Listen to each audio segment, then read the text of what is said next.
1, 2, 3. Blazer! Feeling Potter. Davis hammers it. Medico Trujillo. Stay where you're at, CJ. Yes, sir! Oh, wow! Trailblazer. Welcome to Trailblazer Tip-Off. Let's go! And good afternoon from Orem. We are about set for the old Hammer rivalry. Utah Tech and Utah Valley. This is a battle for first place in the Western Athletic Conference. Hi there, everybody. Rod Zundel here. Glad to have you aboard for this matinee matchup. Of course, these two have been longtime rivals in junior college basketball, but in the Division I era for Utah Tech, this is the 12th meeting between the Trailblazers and the Wolverines. Utah Valley holds an 8-3 advantage, including winning the last 4 in a row. Utah Tech, they've only won one time here in this building. That was in 2021. The Trailblazers are 1-5 here in Orem. They began playing in 1972-73, and then when Utah Valley moved to Division I in 2003 and 2004 season, then the rivalry was put on hold. Of course, as I mentioned, this is the battle for first place atop the standings in the Western Athletic Conference. Right now, there are 4 teams with only 1 loss in conference play. Utah Valley tops that list at 3-1. Then you have the Trailblazers and Arlington and Abilene Christian all coming in at 2-1. So the winner today will take over sole possession of first place, depending on what Arlington and Abilene Christian will do today as well. And this is a battle of 2 of the top 3 scoring offenses in the conference. Utah Valley number 1 in scoring at 83 points per game. Utah Tech number 3 in scoring at 78 points per game. Utah Valley number 1 in field goal percentage, and Utah Tech number 2 in field goal percentage. Utah Valley number 1 in three-point percentage, and Utah Tech number 3 in three-point percentage. So it's going to be interesting to see which defense will force the other one into bad shots and see what other offense can flinch. Now, this is a homecoming for Utah Tech big man Ethan Potter. He played 3 seasons here in a Wolverine uniform before transferring to Utah Tech this season. Of course, he's leading the Trailblazers in points at 16 points a game. Had a chance to catch up with Ethan as he makes his first return back to his old stomping ground to play his old buddies. Welcome back. Oh, God, come on, man.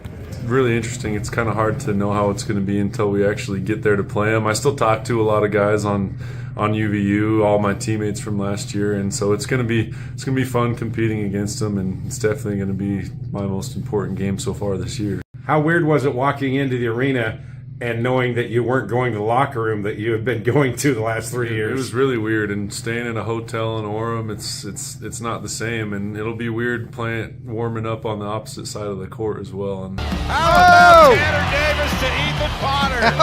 Have you pinpointed this game on your calendar ever since you came to Utah Tech? For sure, because we got this one at UVU, and then my senior night will be against UVU as well. So To Potter.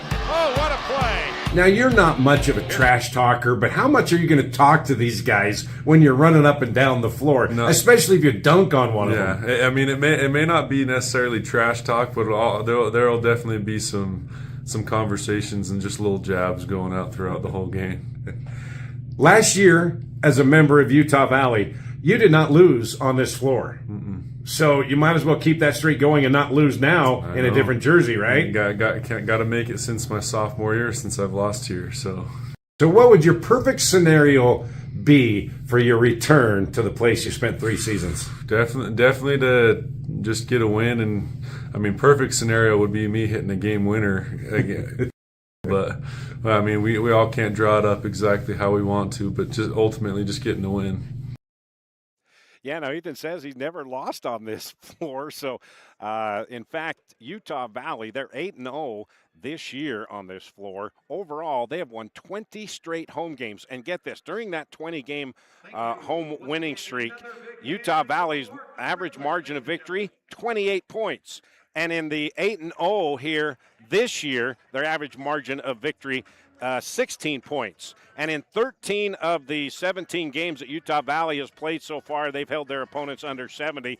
That's why they are sitting atop the standings in the Western Athletic Conference, and it's just a continuation of last year when they won the WAC regular season conference title. All right, we're going to take our first break. When we come back, we will hear from the head coach, John Judkins. That's when Trailblazer Tip-Off comes back to get you ready for the old Hammer rivalry.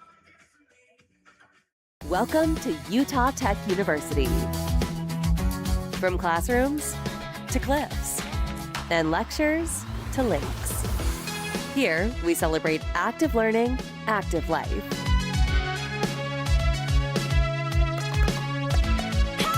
Our Trailblazers learn by doing, are career ready, and solve real problems with real partners to meet community needs. Here, students get the full college experience and choose from 300 affordable academic programs.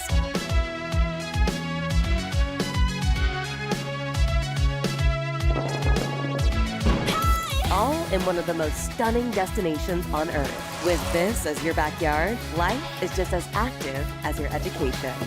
Come experience active learning, active life at Utah Tech University.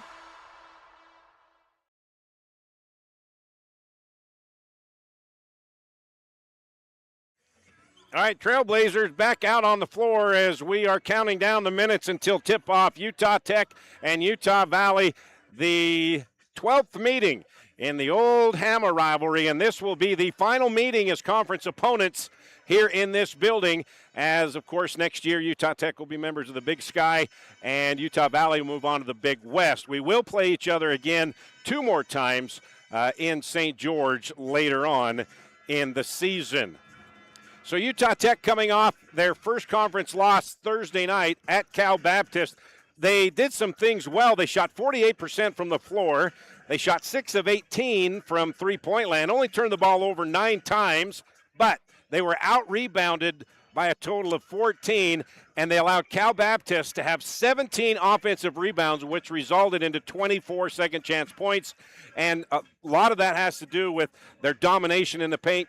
The Lancers scored 42 points in the paint, and that was the story of the ball game. Rebounding, second-chance points, and out-physicaling the Utah Tech Trailblazers. And that is where we start with our final conversation with head coach John Judkins talking about going back to Thursday and their first conference loss against Cal Baptist. Coach, looking at the film against Cal Baptist, what did you learn that can help you against a very good Wolverine team? Well, the one thing that's going to be common is rebounding.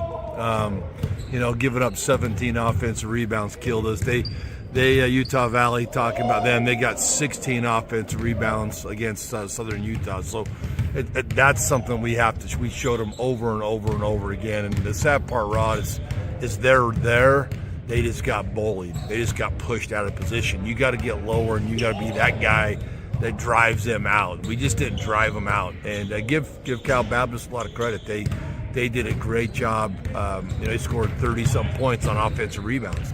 You take that away, and it's a whole different game. But, we know teams are going to do that to us now. They think that's how we play, and that was just an off night for us. And so I challenge our guys, hey, let's see if we can learn from that and see if we can do better against Utah Valley, which I think we will. So you have confidence that your guys will kind of bow up and, you take that out. I always say win the war of the boards. If you can win the war of the boards, you always have a chance to win.